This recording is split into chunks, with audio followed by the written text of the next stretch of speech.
This is our second video on reps and warranty insurance, and today we're going to focus on costs and retention.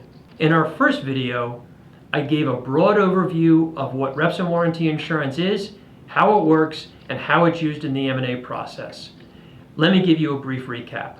In an M&A transaction, the seller is going to agree to indemnify the buyer for any breaches the seller makes in their representations and warranties.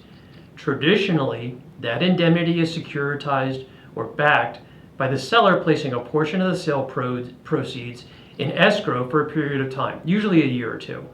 Reps and warranty insurance changes that traditional process by having an insurance company stand in for that escrow and to indemnify the seller for potential breaches.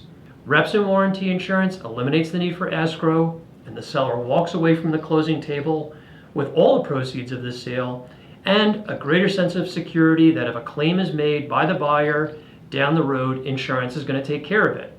So let's get into some of the specifics of middle market reps and warranty insurance, starting with the costs. The cost of R&W insurance is comprised of two components. The first is an underwriting fee, which the insurers charge for their attorneys and experts to review your contract of sale and evaluate their risk in offering the coverage to you. These experts will also conduct an underwriting call to discuss your deal particulars that an application for R&W insurance just can't entirely capture. The underwriting fee is usually around $30,000, but as deal sizes increase, so can this fee. It's not surprising to see underwriting fees go as high as $50,000 for large deals over $50 million. Then there's the actual premium, which can be anywhere between 2% to 4% of the insured amount, subject to the insurer's minimum premium, which is usually around $50,000. The insured amount I just spoke about is typically 10% of the purchase price of the company. So as an example, a firm selling for $25 million will purchase a $2.5 million R&W policy, and the premium is going to land around $75,000. But that's subject to the minimum premium of $150,000 plus the underwriting fee of $30,000 for a total cost of $180,000 in this example. Why would a seller be willing to pay $180,000 just to insure the reps and warranties of an agreement?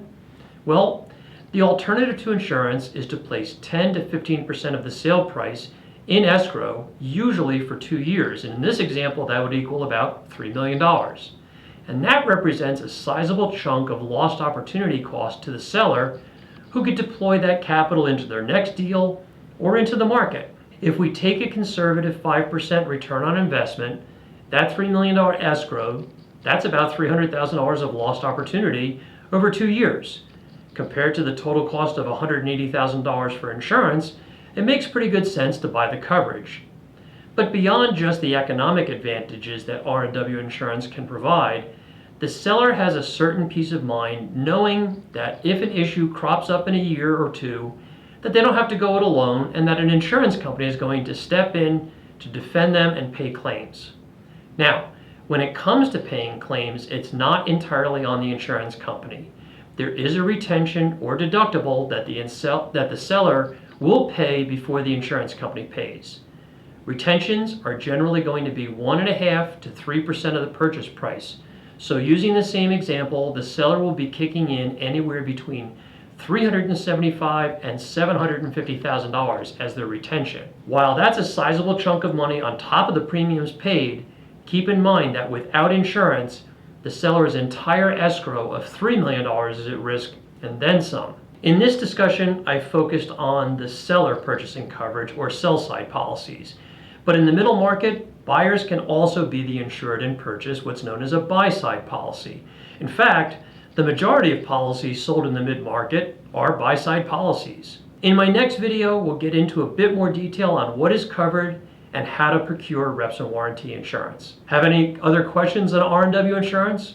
Why not contact me or click the link in the description box below and let's set up some time to chat. Thanks.